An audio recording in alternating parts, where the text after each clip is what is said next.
Dans cette vidéo, j'interviewe Zachary, un membre de notre formation qui a lancé sa box sur le marché allemand. En moins de 30 jours, il a obtenu 800 abonnés, ce qui représente plus de 28 000 € de revenus récurrents pour sa box. Les résultats, ils ont été qu'en l'espace de 3 semaines, on a rattrapé le volume qu'on avait en France. Il va nous partager son retour d'expérience sur comment il a fait pour se lancer dans un pays sans y être présent physiquement, sans parler un seul mot de la langue et sans y avoir jamais mis un seul pied. Je suis jamais en Allemagne, j'ai aucun contact en Allemagne, je ne parle pas allemand et je comprends rien. Pensez à vous abonner à la chaîne, à liker cette vidéo et on commence tout de suite.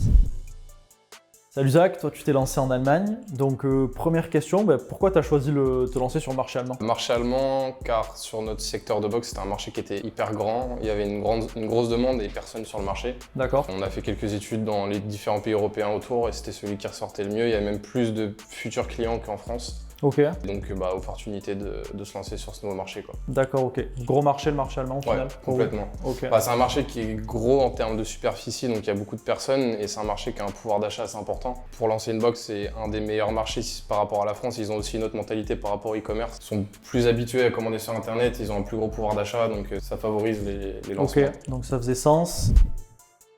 Du coup, est-ce que tu peux nous en dire plus sur un petit peu les résultats que tu as eu? Donc tu te lances sur le marché allemand, quels ont été les résultats et en combien de temps? Les résultats, ils ont été qu'en l'espace de 3 semaines, on a rattrapé le volume qu'on avait en France. Ok. Donc ça, c'était à partir du deuxième essai, parce que le premier essai, on s'est trompé. On n'était pas au courant que les Allemands ne juraient que par PayPal. D'accord. Et donc du coup, quand ils arrivaient sur notre site, ils pouvaient uniquement payer en carte. Ça a freiné beaucoup de personnes. Donc sur ce premier lancement, entre guillemets, qui a duré 1 semaine et demie, on a fait 70 ventes. D'accord.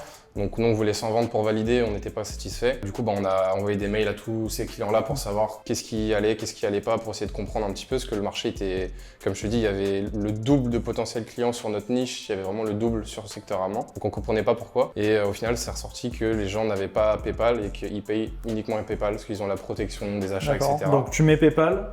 Ouais. Qu'est-ce qui se passe? On met PayPal et en 3 semaines, on prend 700 abonnés. 700 abonnés? Ouais. Ah ouais. Ouais, c'est... Donc c'est ça a game rattrapé changer. la France en l'espace de 3 semaines et, Ok. et ça, en fait, on n'a pas perdu, entre guillemets, le premier lancement, le budget qu'on avait dépensé, parce que du coup, en retargeting, on a juste mis PayPal available, enfin, disponible sur notre box. C'est la pub qui a marché le plus, quoi, Incroyable. sur Facebook. Ok, génial. Toi, est-ce que tu parles allemand? Est-ce que tu connais sa culture? Est-ce que tu es déjà allé dans le pays? C'est quelque chose qui a joué? Je suis jamais en Allemagne, j'ai aucun contact en Allemagne, je ne parle pas allemand et je comprends rien, c'est illisible. D'accord. Mais maintenant, avec tout ce qu'on a à notre dispo, que ce soit les intelligences artificielles, que ce soit les traducteurs comme Deep ou autre, D'accord. c'est super facile. Ouais, parce que la question que pas mal de personnes peuvent se poser, c'est ok, comment tu fais pour répondre à tes clients, échanger avec tes fournisseurs? Comment ça se passe si tu dis pas un mot d'allemand?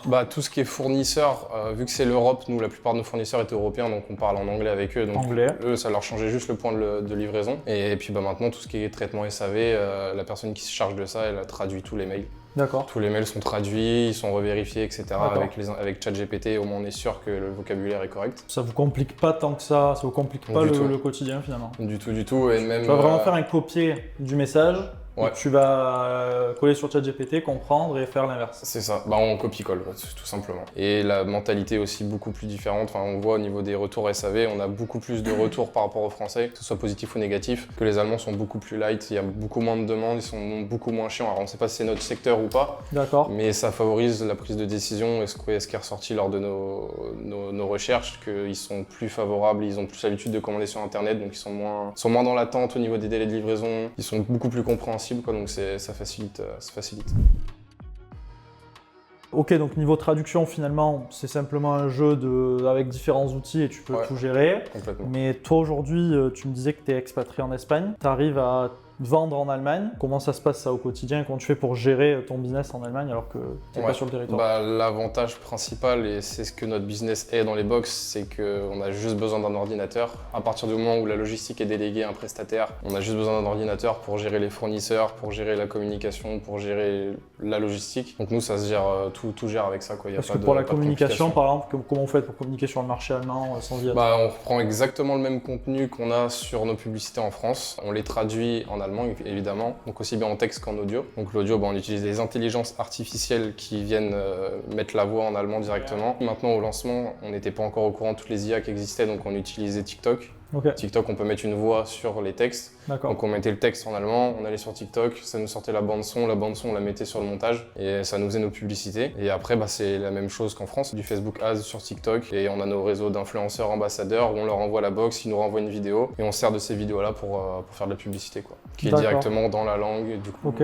Donc ouais, 100% digital, Ouais, complètement. pas de problématique puisqu'effectivement tout se gère en ligne en fait finalement. Ouais.